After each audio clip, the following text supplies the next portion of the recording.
Hey, is the sound on? 2,192 days is 73 months, plus a leap year in there, I think. Equaling 6 years of me personally being sober.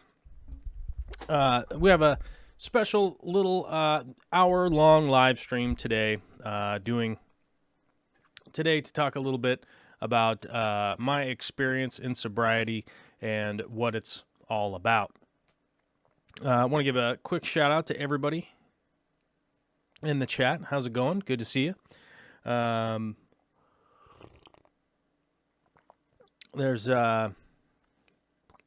I'll answer questions and stuff in a little while.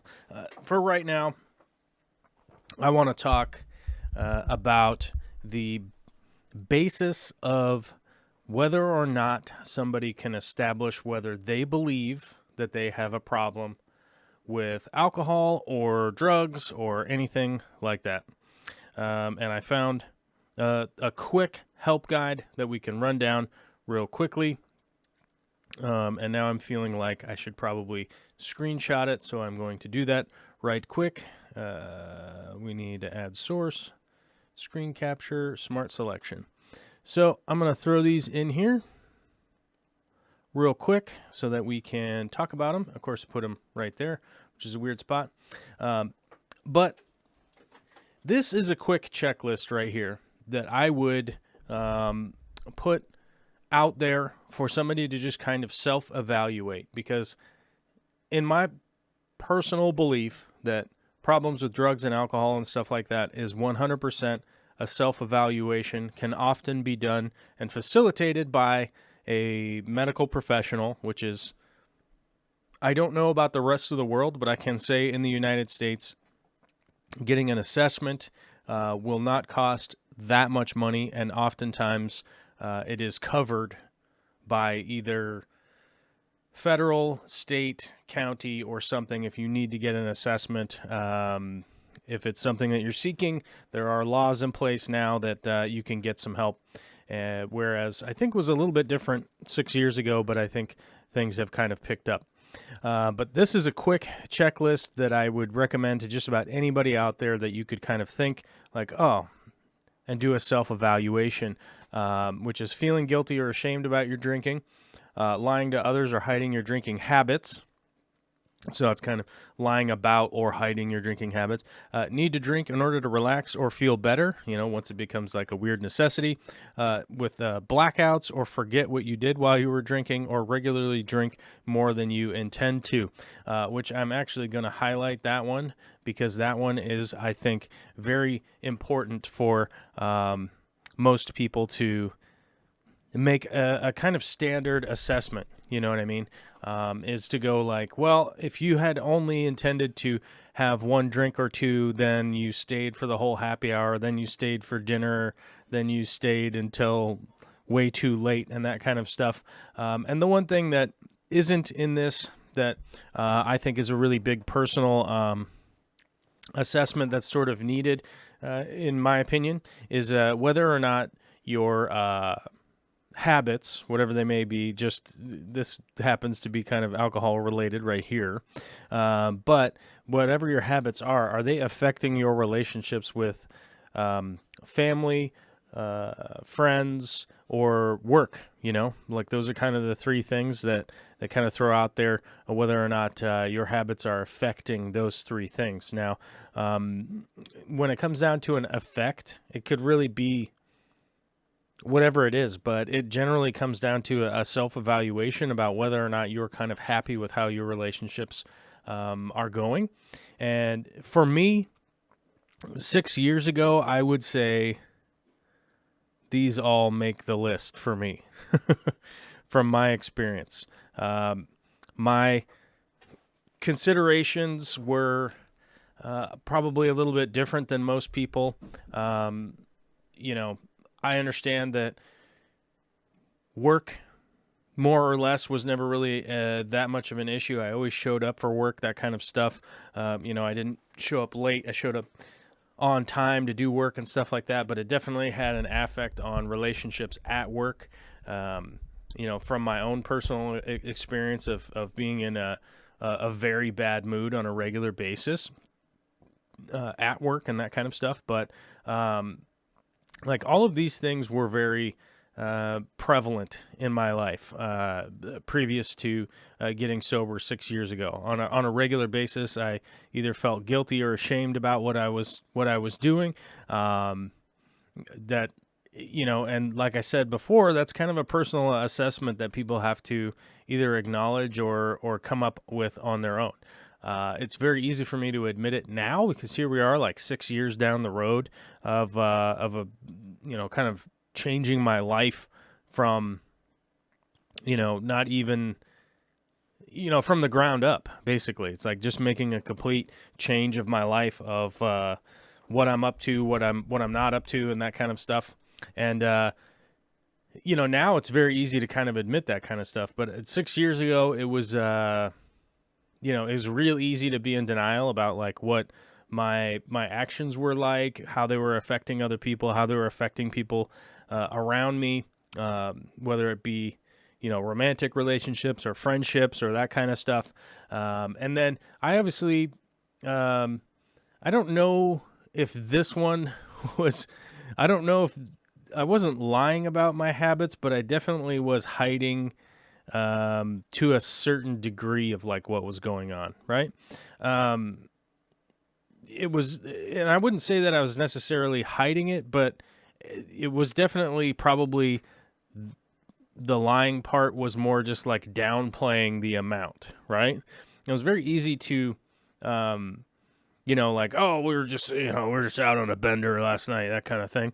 But if you actually start to add it up and maybe look at old bank accounts and stuff like that, you start to realize that it was a lot more than you generally would let on. And I think what was weird is that I would normally tell people, like, if they would ask, I would tell them an amount that I thought that they would think was reasonable.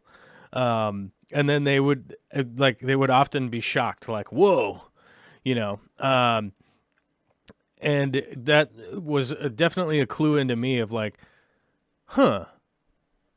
there's something a little bit different here than I think would normally be the case. Whether I needed to drink in order to relax or feel better, that realistically became like just everyday kind of thing, for me.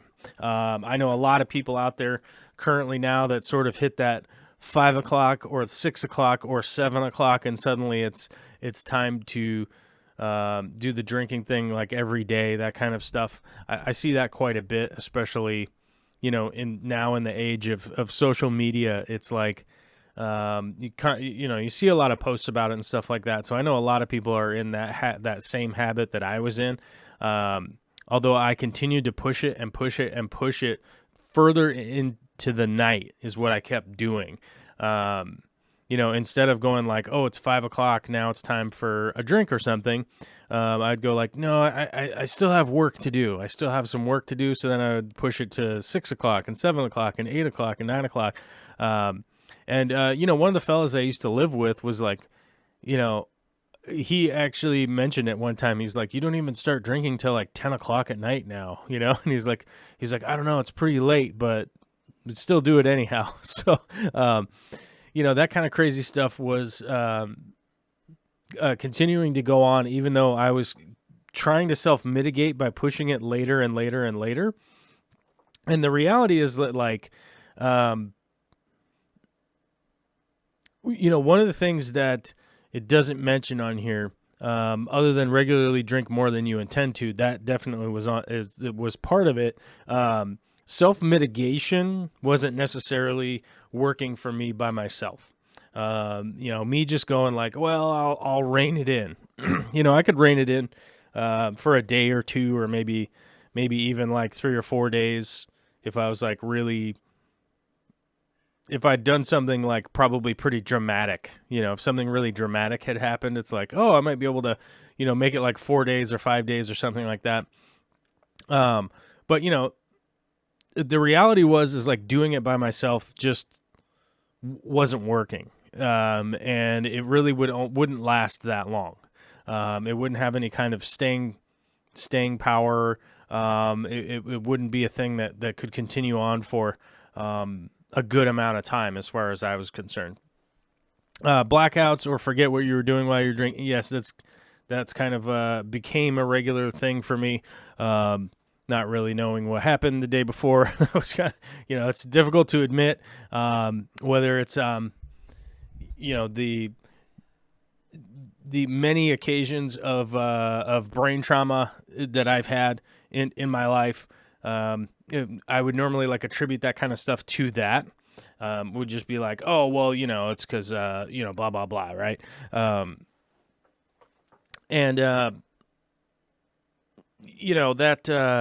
was like an easy crutch for me to lean on for a really long time.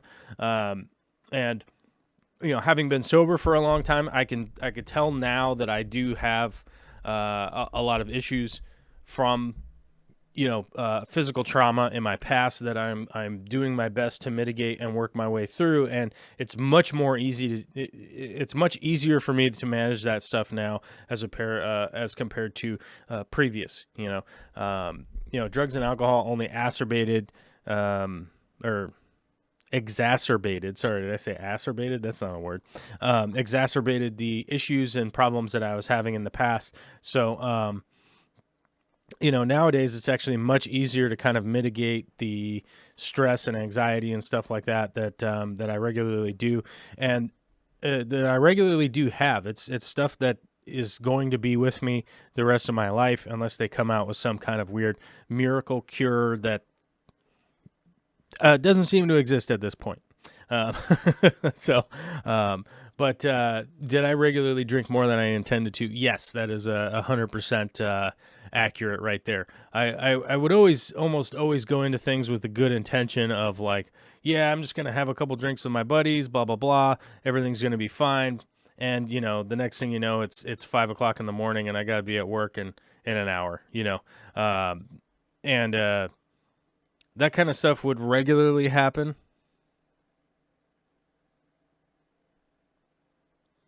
And whether or not it affected work or not, I'm such a workaholic that I realistically would never allow that stuff to affect work. So I'd be somebody who'd get an hour of sleep and still make it to work on time and still work throughout the whole day and all that kind of stuff, but still having the repercussions of what's going on.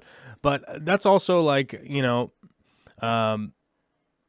oftentimes, if I go to meetings and stuff like that, which I do rarely anymore, it is pretty rare for me to go to meetings these days. I'm not trying to mince words or make excuses or anything like that. It's just incredibly difficult for me to make time for meetings nowadays. And now with the coronavirus and stuff, there's just not that many meetings that aren't online anyhow. So, try to make the online meetings and things when I can, but before I was in the meetings and stuff and talking and trying to figure out what was going on, it was very easy for me to continue to abuse myself by making sure that I would get to work and stuff like that. Like it became completely normal to drink, like 10 shots of espresso amongst other illegal activities in order to just be like, yeah, we're going to get through the whole day here, no problem. Which also was a spiral of continually damaging my body in ways that may or may not be irreparable. We don't know. I don't know. I've worked with doctors a fair bit to kind of find out what's to do, and turns out, guess what? Getting sober was probably the best thing that I could have done to mitigate some of that damage that I've done. It's very odd, and it's kind of strange to, it's pretty strange for anybody to even think like, wow, I'm going to get on here and talk about some of my, personal experiences and stuff like that. But honestly, if there's one person out there that's going like, they're maybe on the fence about making some changes in their life and this helps in some weird way, then I honestly feel like it's worth it. I feel like it's worth it to, air quotes, sacrifice some of my own, I don't know, I guess reservations, with me maintaining some kind of wall of privacy or whatnot. I do realize that, like, over the last year, a lot of people have been getting more and more, I guess, kind of irritated with me. It would be a nice, kind way to put it. I've definitely made some changes as far as like YouTube and what I'm doing online and stuff like that. And one of the big reasons for that just has to do with, and I've talked about it on a few times, but it seems to me that the landscape of the world, or my world, the United States where I live, most things have become so wildly polarized that we're unfortunately allowing ourselves to become sort of like radicalized, realistically. I've noticed that there seems to be a lot of people that are willing to kind of sacrifice their morality in the United States just for the sake of, I guess, appeasing a group or being a part of a group or something like that. And I've never been a person who's willing to stand by the sidelines and just act like everything is fine while things aren't going well. I know that politically, a lot of people have gotten super upset with me and this and that, because they're like, this is a fish channel. All I ever want to hear about is fish and this and that and the other thing. And I understand it. Like, I'm an aquarium based channel. I grow plants. Plants are my big focus. I love shrimp. I love breeding fish. I love doing that kind of stuff. But I also don't want to, sacrifice like who I am just under the idea that it'll be more successful if I'm just only focused on this one thing, right? All the time. Which realistically is good advice for somebody that if you want to be like super successful on the social platforms and stuff like that, like YouTube, make one video a week that's super produced and super focused on the one thing that you do. And yeah, that's the best thing that you could do realistically if you want to be just 100% successful and it's the only thing that you want to do, then that's fine. But I feel like I've been on this channel for a long time, and I've been on YouTube for a really long time, and I can tell the difference personally in my life with the satisfaction of what I'm doing when I at least can promote some of my convictions in life to the people that that I'm connected with, whether it's on YouTube or Facebook or that kind of stuff. And like I said, it's burned a lot of bridges, and a lot of people have gotten super upset with me. But that's honestly kind of the way it's going to go. I know that there are a lot of people that take that kind of personally and they get a little bit upset. But I don't know what to tell those people at this point. And it's a little bit odd. So there was a day when I decided to ask somebody for help. And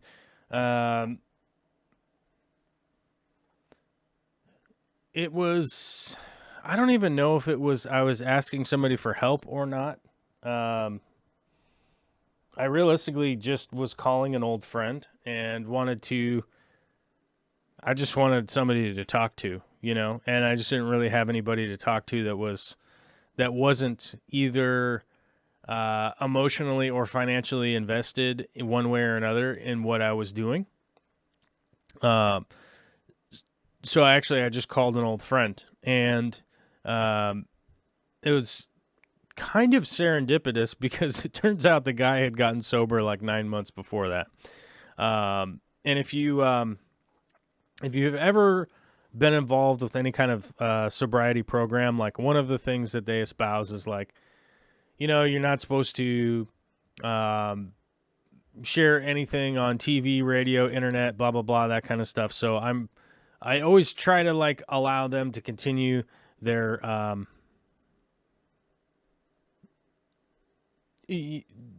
that group's progress without promoting it or anything like that.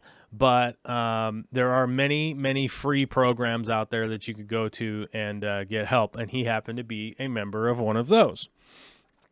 And he was like, man, I got sober like, 9 months ago, something like that. Maybe it's something you should consider. And I was like, I don't know, man. That seems like a dumb idea. I think this will all work its way out or whatever. And he basically came over and he brought me a book, which is typically referred to as the big book. But let's be honest, it's like 80 pages. It's not, and it's not that difficult of a read. It really isn't. It really isn't hyper complex in what the writing is and what it's all about. But there is a page in there which I'm not going to post up on the screen or anything like that, but it talks about, and I'm strictly paraphrasing, I'm not quoting or anything like that, but it talks about how if this isn't a problem for you, then how, when you think about it, if you just quit for a year, right? And the reality is, like, if you talk about certain aspects of life and you just go like, well, I'm just going to not do that for a year, then you might be like, oh, well, that kind of sucks or whatever. But if your reaction was, that's impossible, right? There might be an issue that is bigger than just things getting out of hand for a weekend or something like that. And it really it really sat in my head there for a while, I just kept thinking about it and going like, yeah, it seems like an impossibility to somehow not drink for a whole year, like how do you do a whole year? I mean, I started, I don't know. I started drinking and stuff like that when I was quite young. I don't know. I think like 12 or something like that, and maybe 13. I don't know. Either way, that's not a specific that really matters. But what specifically did matter is that it seemed like it had been a functional part of my life for a really, really, really long time. And it seemed like an impossibility to be like, oh, just don't do that for a year, right? It seemed like an impossibility. It didn't seem like most things in my life. Like if I was like, oh, you can't do any paintings for a year. It's like, man, I really love painting, but okay, I guess I can't do that for a year. Or like, I don't know. It's kind of difficult to think of anything that's equatable, but there's most things. If you just said like, yeah, you can't do that for a year. Like you can't have some cookies or something for a year. It'd be like, oh, that sucks, but yeah, whatever. I could do that. But it seemed like an impossibility, and that's really when I had like sort of, I guess, an epiphany moment that was like, huh, okay. There's something weird here. There's something weird to the fact that like, because I could actually think back to 2002. Back in 2002, I got in a lot of trouble with the law, and I was supposed to not drink or do drugs, or which you're not supposed to do drugs anyhow, but it was specifically outlined things that I wasn't supposed to be doing for a 2-year period. And that didn't even happen at all, but I didn't get caught. So you just kind of keep doing what you're doing, right? And you know, that was kind of one of the things that I was thinking about was like, man, I was going to get locked up again if they caught me, and I still didn't stop. So, that's a real reality, that's a real reality, that, with looming consequences, with looming like immediate consequences that they didn't even really, they wouldn't even really had to levy anything on me. It would have just been like, yeah, you just go to jail now.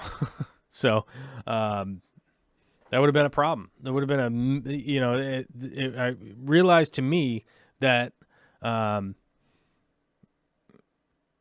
would have been a real problem.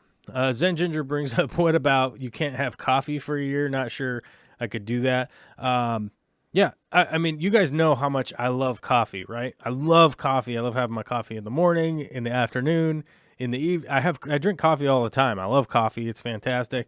But here's the reality. Like, if there was a reason that I wasn't supposed to drink coffee for a year, it'd be like, oh man, that's going to suck for a week. But okay, like it wouldn't be,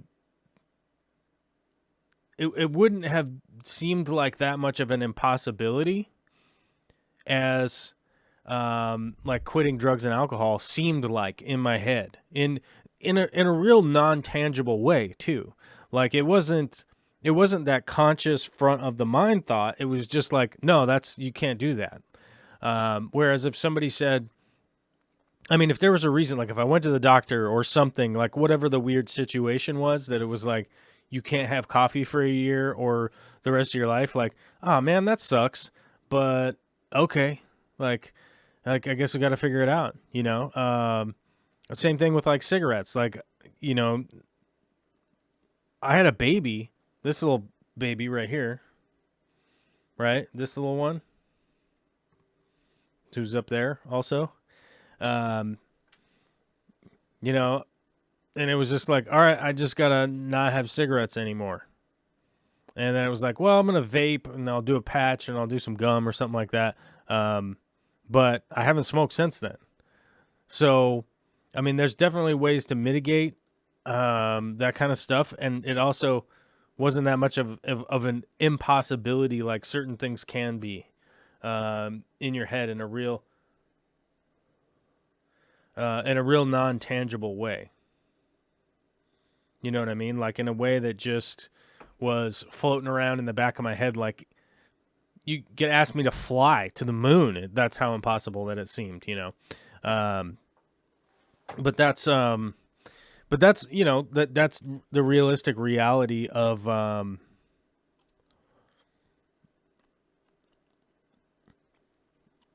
where I was at. Now, I don't know what it's like for other people. I can't even really claim to understand. I do my best to try and understand where other people are coming from on most things. And I think that the reality is that most actions and reactions that people have is more just nurture versus nature, right? Like when you're involved in a group of people that have a continuous negative thought process, it's really easy to just be like, oh, that's how people act. Like that's how people be. And you just get in a real habit of, picking up their affectations and picking up their, it's like picking up an accent when you live somewhere, right? Like you talk to enough people with a weird accent, then the next thing you know, you start having a weird accent. So it's one of those it's one of those weird things that I needed to personally confront, that I knew I was a good person. I knew that I was doing the most that I could to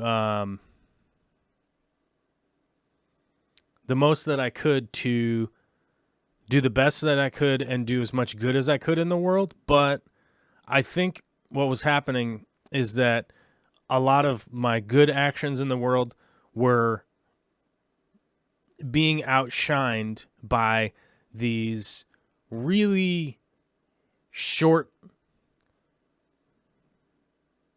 negative interactions with the world, right? Like, it's really easy to just screw something up and hurt some people's feelings, right?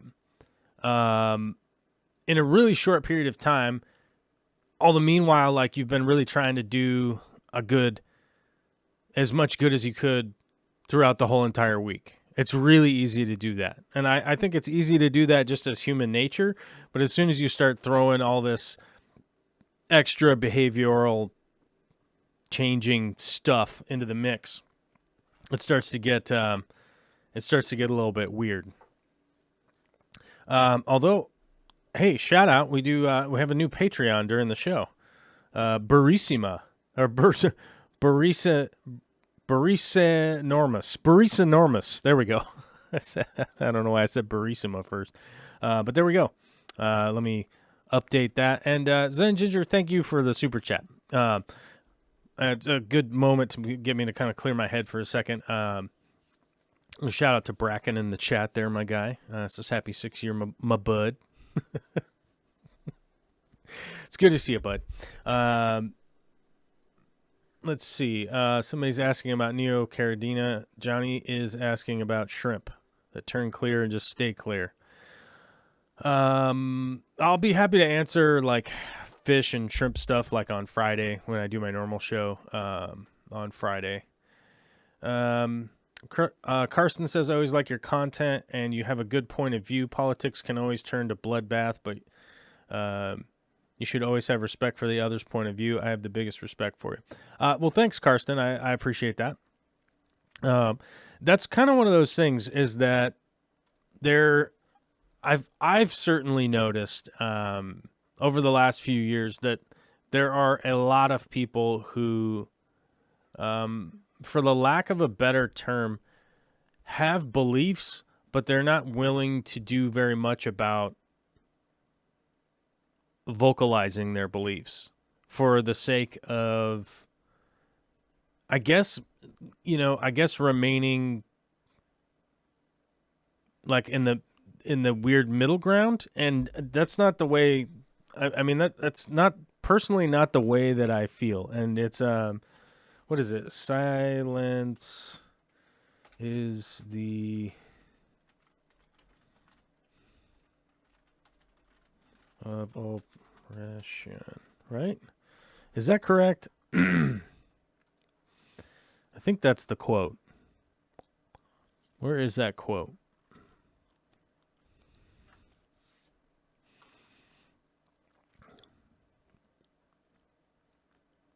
Let me see here.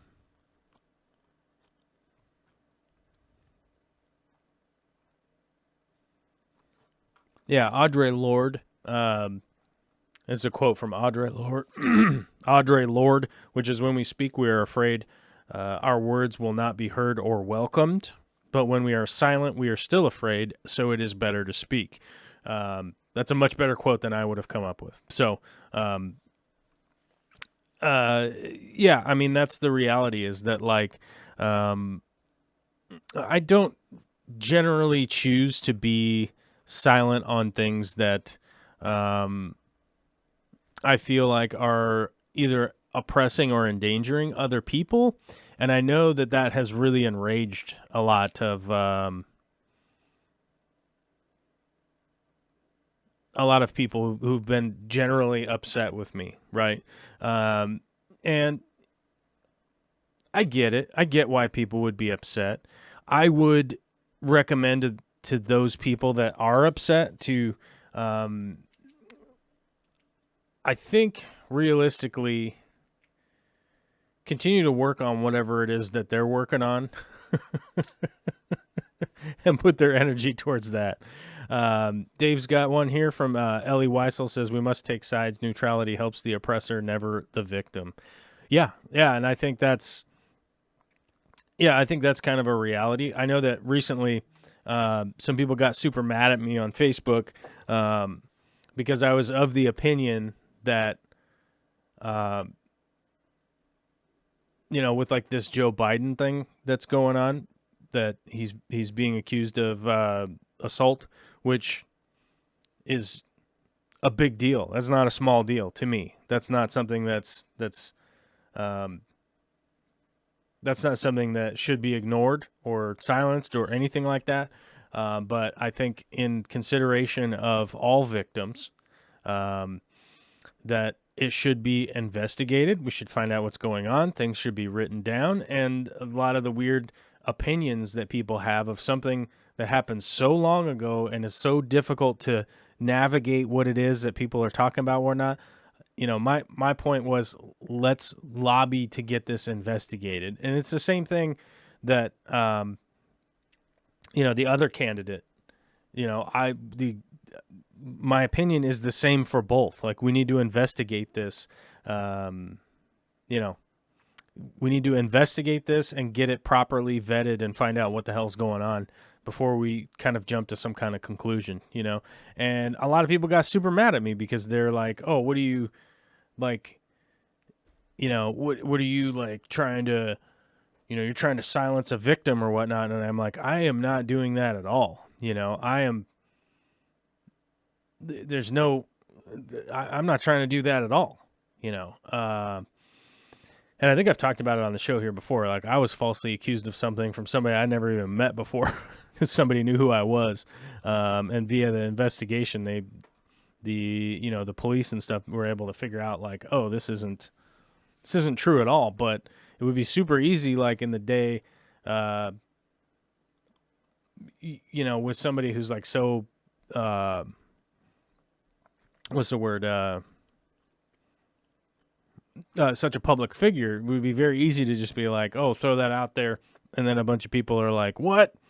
And what was that guy's name? Tim Kaine, I think. Tim Kaine. Is that his name?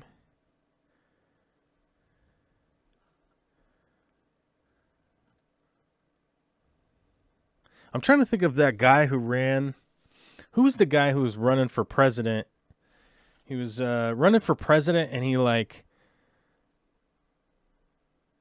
shouted like he was super excited at some point. What was his name? I think his name was Tim Kaine, but that might not be right. Tim Kaine. Let me see here. He was running for president, and that might be him. I don't know. I might have that 100% wrong. I'm trying to remember who that guy was that was running for president, and he was all, woohoo! Like, he went, like, kind of buck wild on stage and was, like, super excited. Howard Dean. Ah, there we go. It was Dean. That's who it was. Howard Dean. I thought it was Tim Kaine, but that's not right. Yes, it's Howard Dean. Yeah, for sure. Okay. Yeah. Let me get the source here. Screen capture. Yeah, there he is. There he is shouting, and like this guy got. He basically was removed from running for president. Like, nobody wanted to vote for him anymore, apparently.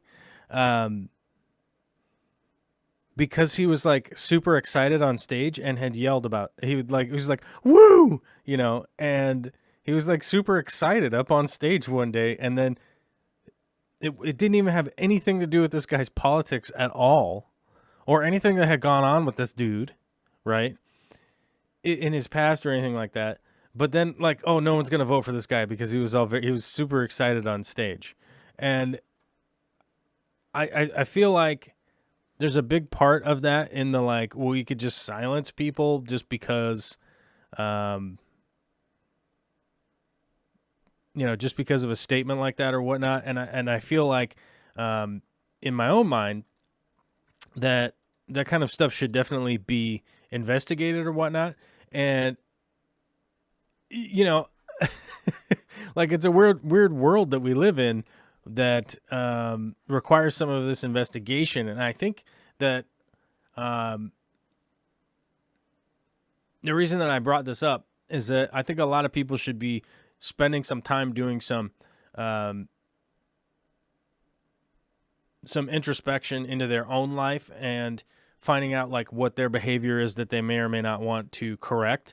And if you do get something like some criticism from the outside, to be able to react to it in a what I would consider just stable manner, right?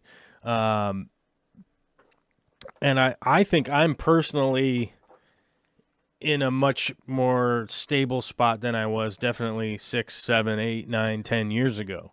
And that's like definitely one of the big changes that I've gone through, but I definitely am not going to really make those like dramatic changes via my own morality just because of the idea that I'll be more successful or not or something like that. And I know that's just like kind of like a difficult pill to swallow for some people or whatnot, but I honestly feel like, you know, I'm in touch with probably, I mean, even if you just look at the analytics on YouTube, it's like I'm in touch with probably 600, 700 people. I don't know that my influence needs to go further than that, to be brutally honest. Like, I mean, you know, it's kind of fun to think about like being successful at some point in time, but I'm certainly not going to ever get to the point where I'm going to like throw all my values and stuff into the trash because I just want to be successful. I just don't think that that's the case because, you know, I don't know. I don't know how long I would be able to look my daughter in the eyes and just be like, well, you know, I could have said something about stuff and I didn't because, you know, like I wanted to make an extra $5 this week, you know. So it's just a little bit odd to me. It's a little bit odd, but who knows? Anyhow, we're down to the last 10 minutes, so let's scroll through the chat and see what's up. Fish Tank Barn says, crap, he'd win now. Yeah, I mean, that's kind of the thing. Like, that dude should run for president now. Dave's Aquarium says, see also Dan Quayle's potato. Well, Dan Quayle was pretty regularly criticized for not being that intelligent, and I'm not sure that they were wrong. So, I mean, it sounds like kind of a dick thing to say, but he didn't seem like the smartest cat. Like, wasn't seeming like, I don't know. It seemed like he was kind of there because of, you know, family influence and stuff. And so who knows, but yeah, that could easily be said about George W. Seemed kind of nepotism, you know. We're supposed to be opposed to nepotism, but welcome to the United States, the oligarchy that we are under right now. The good old days before the interweb told you everything you never wanted to know.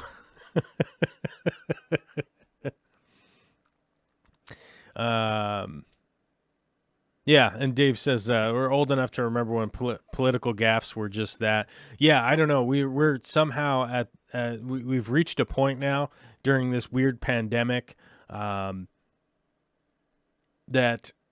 you know, a lot of people are like, you should come out of this pandemic with a new talent. You should come out of this pandemic with a doctorate, which I don't know. I don't know what to tell those people other than one of the mantras that I live by is that it's one day at a time, right? We are one day at a time working on today and doing what we can do.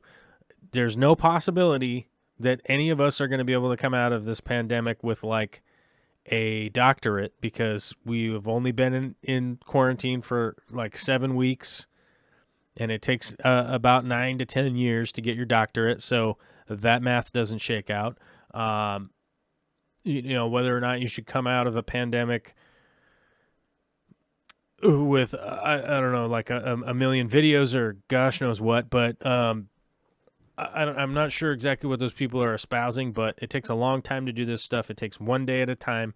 You know, like one of the reasons I brought up the kind of YouTube thing is that, you know, I kind of set out a couple of years ago to go like, you know what, I want to be successful on YouTube. I want to be able to do better, high quality stuff that And that still is my goal. But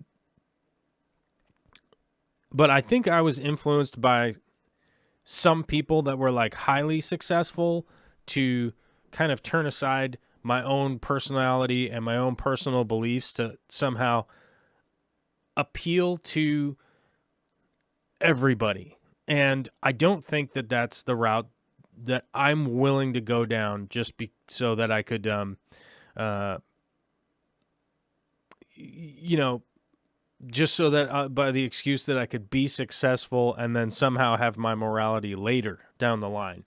I don't think that that's something that I could personally do. And one of the big reasons I can't is because, I made a decision to have morality and live by my morality 6 years ago to the day today. Every day, that's how I'm going to live. I'm not going to be silent about stuff. I'm not just going to allow weird things to continue to happen around me and not question it or be vocal about it or know what the hell's going on.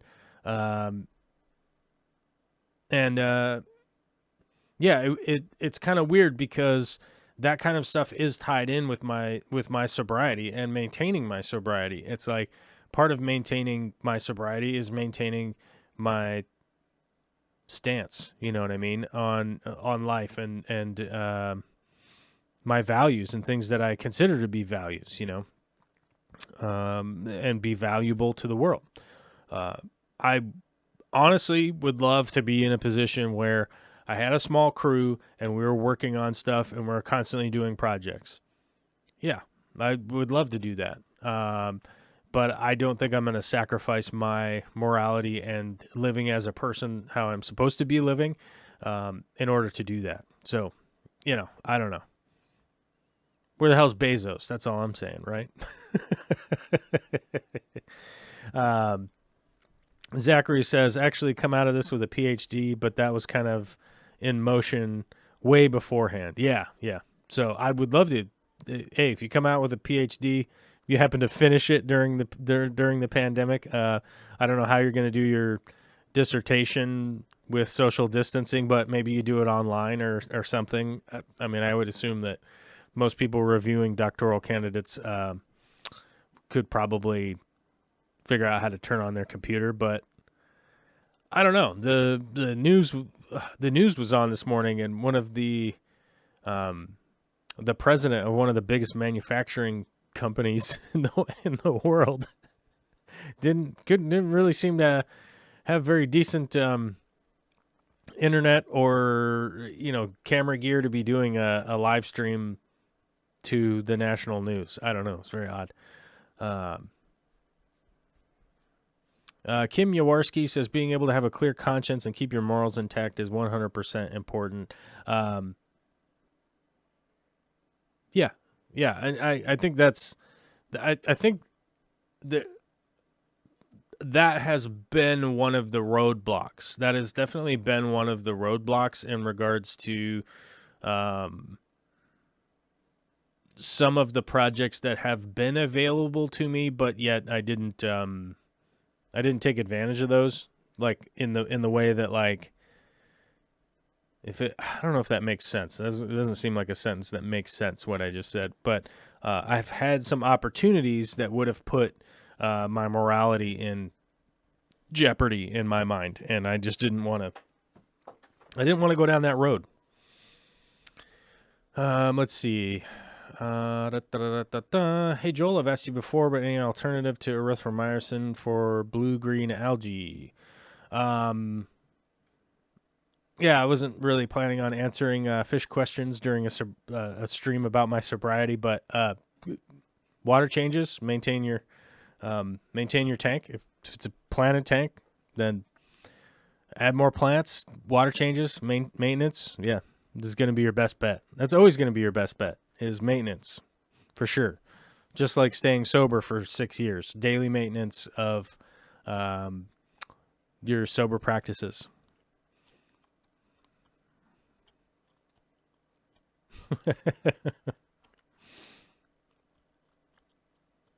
Let's see here. What do we got?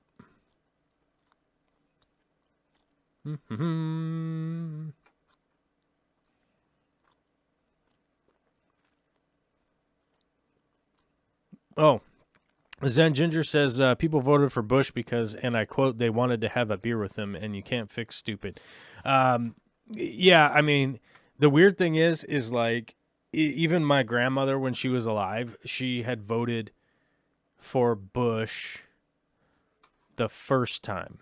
She voted for Bush because it was Bush versus Gore, right? The first time around. Yeah, because Gore, I remember Bush versus Gore during that election, and I believe I voted for Ralph Nader. I think was that election, right? Was that election cycle? It's kind of hard to remember at this moment. I'm gonna have to look it up here real quick. Let's see. That was the 2000 campaign. Presidential results 2000.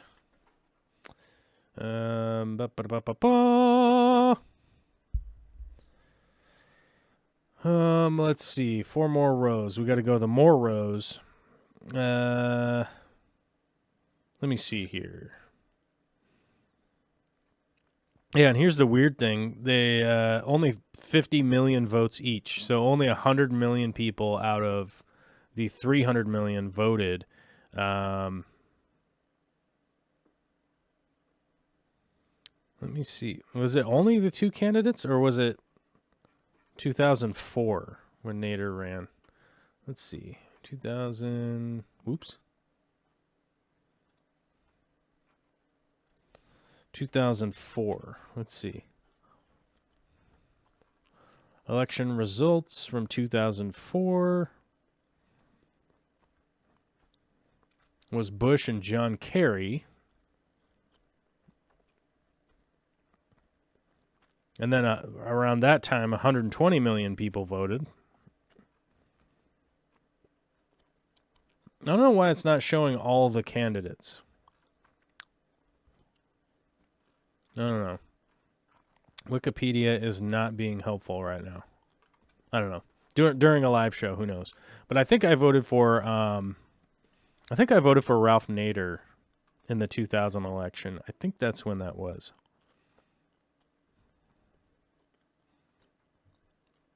Oh my God, that's when the hanging Chad was going on. I don't know if anybody remembers that, but either way, the idea was at the time was to get a third party candidate or to get a third party that has federal funding. And I think, what's the federal funding for presidential candidates? There. Public funding for presidential candidates. Let's see how much it is. Let's see how much it is this time around. I think last election it was 350 million, I think, something like that.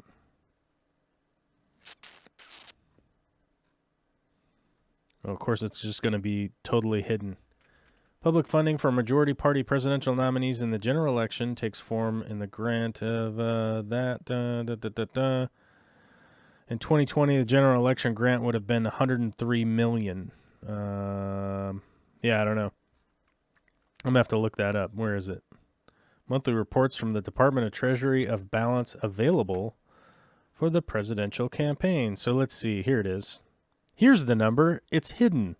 It's hidden. You have to find the state of the presidential election campaign fund, which is the IRS collections is 500,000. There's not a lot of people donating to it. The fund ending balance is right here. Here's how much federal money, copy. Here's how much federal money gets split up between the two parties. Right here. And if you want me to read that number out loud, I will. It's $357,379,285.54, which Let's see. There's a big breakdown here of numbers, and it starts to get really confusing. But needless to say, $350 million is split up between the two parties, which was ultimately my goal at the time, to get a third-party candidate. If they received 5% of the vote during one election cycle, the next election cycle, they would take a portion of that. They would be split into thirds instead of in half. And my goal was to at least get a third party to get some of that federal funding money, so that a third party could at least have a voice in this nation. And I can't remember if it was after the 2000 election or after the 2004 election. The House of Representatives proposed that those standards would be way higher than that. They expanded the standards for a third party to get in, and the Senate passed it. And then it was George Bush that signed it, so I do remember that. I do remember that happening. That George Bush was the one that signed it into law. That a third party would need like 15% of the vote and a bunch of other stuff too. So now the stipulations are like super crazy to get a third party candidate, viability for a third party to even get that federal funding and stuff. So. Yeah, it's kind of weird, and I went on a total tangent here at the end. But yeah, it's one of those things.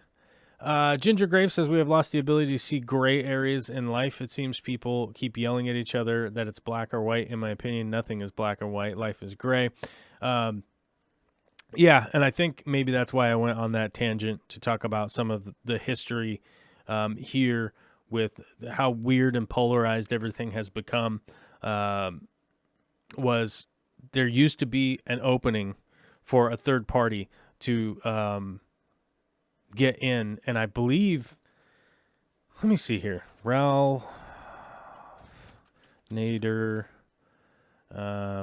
presidential run. Here, let me see if I can actually find the number, because I think instead of him getting 5%, because I think instead of him getting 5%, he only got 4.7%, and it was just short of the 5. Electoral history of Ralph Nader. Here we go.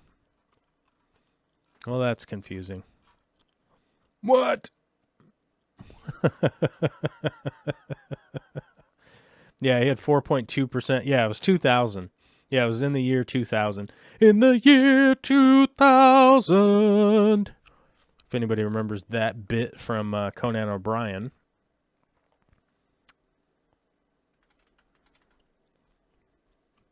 Yeah, so it seems like the numbers are pretty buried here. Let's see, 2000 states presidential election.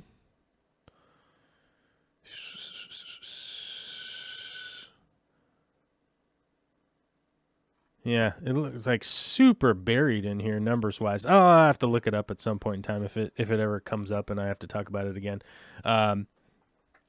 Yeah, so there was a point where he ran for president, and whether I agreed or disagreed with Ralph on a few things, he seemed like the best opportunity to get a third party that was going to get that federal funding, because they take federal tax dollars and they allocate them to the two parties, and they just keep going back and forth, and it's chaos. I mean, it really is.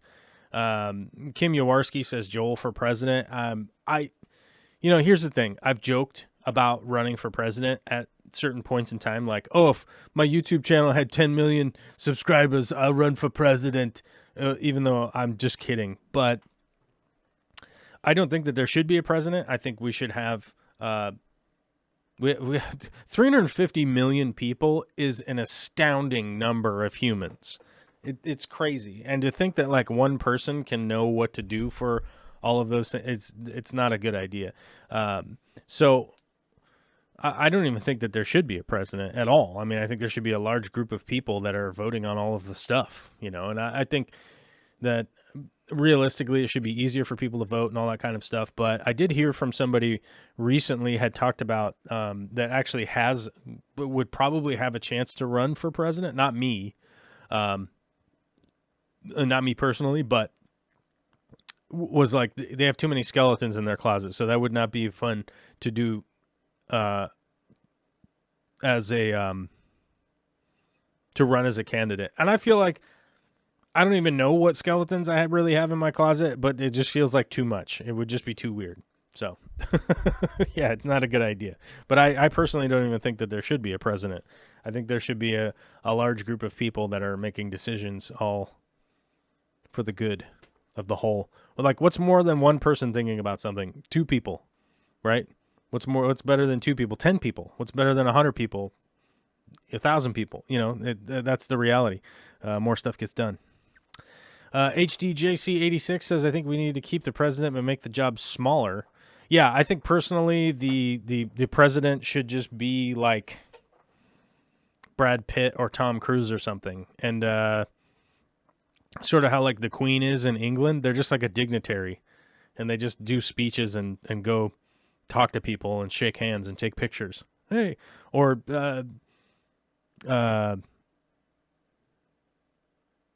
what's her name? Johansson? Oh, let me see. Is Brie Larson. Is she American? American actress. Yeah, I would say Brie Larson. I'd put Brie Larson down as dignitary president. She could do the job, right? I think that she could handle it. Yeah. She'd be a good dignitary president, I think. But it would be nice if Congress grew up out of the terrible twos and did their job. Yeah, it would be good. I agree, 100%. My mind just scrolled off and thought about Joe Exotic's presidential campaign. Kind of dying over here of whatever allergy I've accrued. I think I'm going to be going to the doctor here pretty soon. Get checked out. Let's see. Okay, well, that's it. I mean, I don't know. Hopefully I inspired somebody maybe or not or something today. I don't know. Maybe it was fun. Maybe it wasn't. Who knows? Somebody popped in and asked, is the Fluval 3.0 too much for a 29-gallon? No, because it's adjustable. So you can adjust it. Has a timer built in. You can change all the wavelengths and everything. So no, it's not just on or off. So I guess I would say maybe yeah, maybe no. I don't know.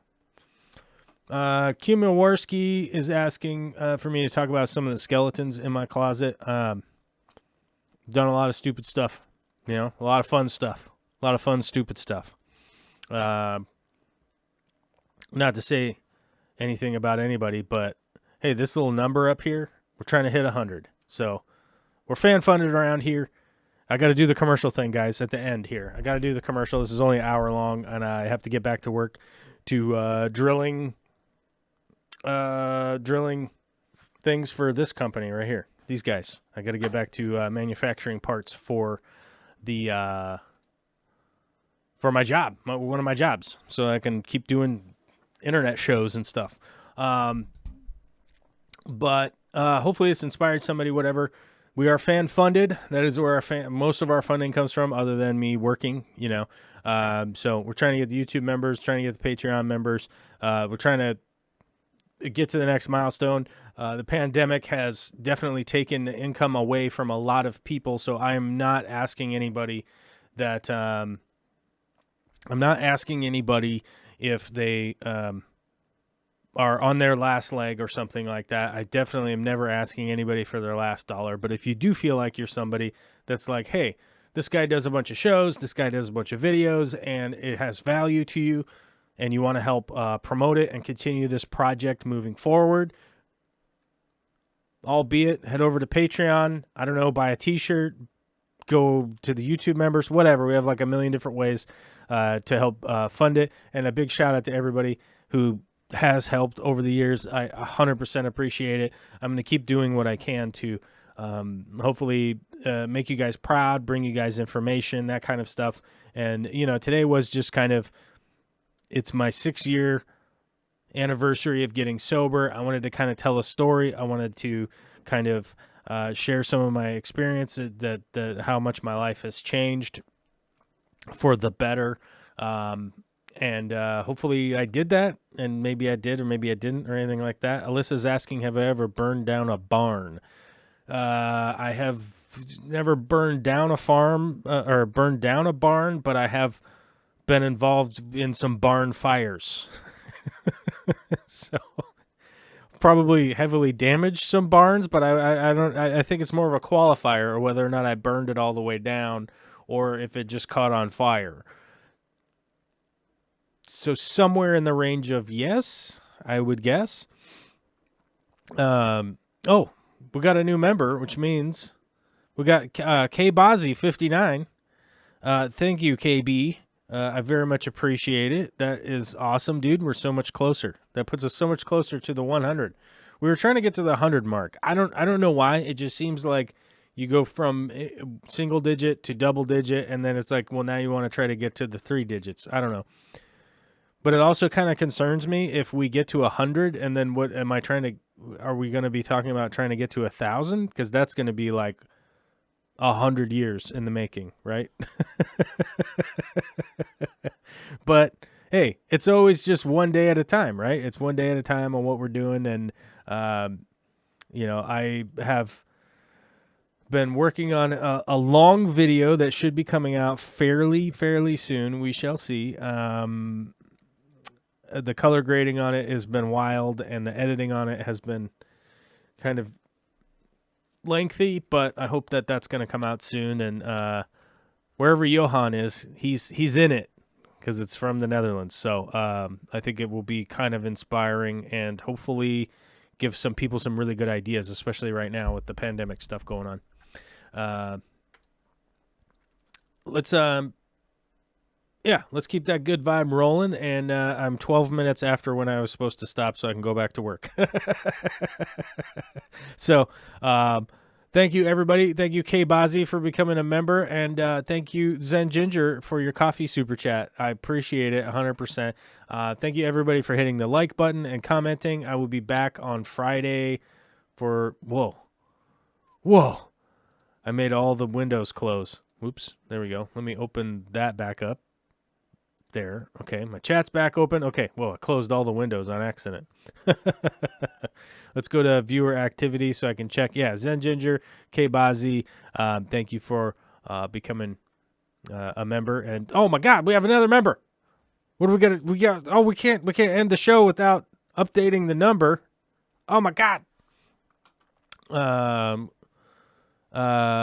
Mary Page Flynn. Well, thank you very much. I appreciate it a lot.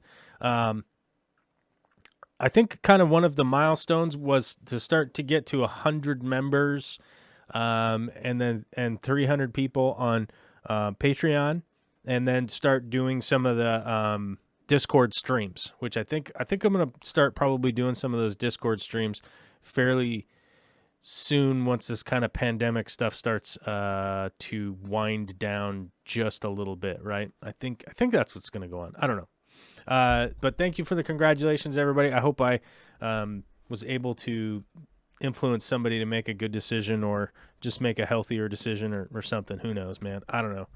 I'm never going to do workout videos, but maybe you don't want to get sober, but maybe just consider working out a little bit once a day. Just a 10-minute. Pick up the weights and swing them around like a maniac, right? That's good for you. It's got to be good for you one way or another. You get power, right? So thanks, guys. I'm going to get rolling because I got to get back to work. So thanks for coming out.